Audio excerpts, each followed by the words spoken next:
এতটাই গরম পড়ে গেছে যে ফ্যান আর এসি ছাড়া একটা মুহূর্ত ঘরে থাকা যাচ্ছে না।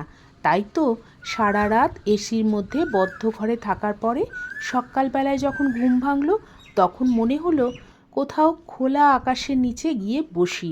আজকে মর্নিং ওয়াক করতে করতে অনেকটা দূরে চলে গিয়েছিলাম আর এমন একটা সুন্দর জায়গা আবিষ্কার করলাম যেখানে রয়েছে শুধু গাছ আর গাছ, চারিদিকে গাছে ভর্তি। আর ওই যে শোনা যাচ্ছে পাখির ডাক। আর শুধু গাছ না, এখানে স্বয়ং বাবা ধর্মরাজ বিরাজ করছেন। মানে এটি একটি পূজার স্থান, এখানে অনেক মানুষ পুজো দিতে আসেন। আর ওই যে একটা বিল্ডিং দেখা যাচ্ছে ওটা হচ্ছে প্রাইমারি স্কুল বিল্ডিং। তখনও তো স্কুল শুরু হয়নি, তাই ছাত্রছাত্রীরা তখনও এসে উপস্থিত হয়নি। এই ফাঁকা জায়গাটিতে ঘুরে বেড়াতে এতই ভালো লাগলো, মনটা ভালো হয়ে গেল। আর বসার জায়গাও রয়েছে, কেউ কেউ এসে বসেও আছেন ওখানে। সকালবেলা বেশ খানিকটা সময় এখানে পায়চারি করে মনটা খুব ভালো হয়ে গেল। চারিদিকটা ঘুরে ঘুরে দেখলাম, ভাবলাম আবার কখনো আসা যাবে। তো সকালবেলায় অনেকটা টাইম এখানে কাটিয়ে চলে গেলাম একটু বাজার করতে। বাড়ির প্রয়োজনীয় কিছু সবজি মাছ এসব কেনাকাটার ছিল, তাই বরের সাথে বাজারে চলে এলাম। টুকটাক সবজিপাতি কিনে নিলাম। সবজিপাতি কেনার পর মনে হলো একটু মাছের প্রয়োজন, তাই চলে গেলাম মাছের দোকানের সামনে।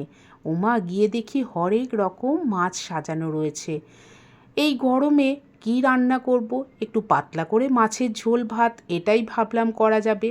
তো নিয়ে নিলাম একটা জ্যান্ত রুই মাছ। মাছগুলো কি সুন্দর খেলে বেড়াচ্ছে দেখো। বাড়িতে এসে রান্নাটাও তাড়াতাড়ি সেরে নিলাম।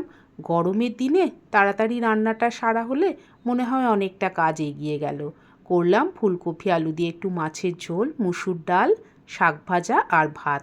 এরপর স্নান সেরে একেবারে ফুল তুলে চলে গেলাম ঠাকুর ঘরে। অনেকগুলো ফুল পেয়েছিলাম, তাই মনে হলো ঠাকুরের কাছটা যদি একটু সাজিয়ে দেওয়া যায় ফুল দিয়ে।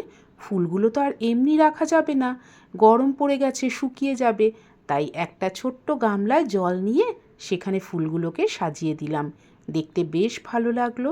তারপর পুজোটা ভালো করে করে নিলাম। পুজোটা সেরে আমার অন্যান্য কাজগুলো, মানে পুজোর ঘরের বাসনপত্র সব ধোয়ার কাজগুলো সব সেরে নিলাম। ভালো করে পুজো করে তারপরে এবার অন্যান্য কাজও সারতে হবে।